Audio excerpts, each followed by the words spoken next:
بسم الله الرحمن الرحيم. أسأل الله الذي لا إله إلا هو أن يبارك للمتزوجين ويرزقهم ذرية صالحة.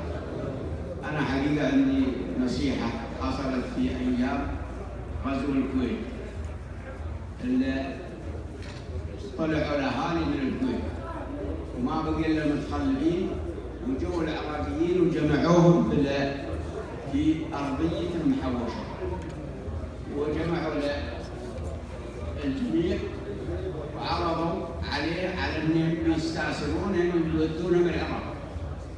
جاء الشخص المسؤول عن في شخص من الحاضرين صلى الفجر مع الجماعة، ومن صلى الفجر بيكون في حفظ الله سبحانه وتعالى.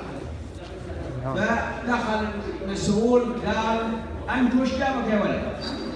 قال: مسكوني. قال: أنت ما أنت مع الممسوكين، اطلع. على أساس أنه صلى الفجر ودعا الله فحفظه الله وطلعوه من الأسر. الهدف من الكلام هذا أن نحافظ على صلاة الفجر. صلاة الفجر خدمة لنا وتحمينا من أشياء كثيرة. وفقنا الله وإياكم، والسلام عليكم ورحمة الله وبركاته.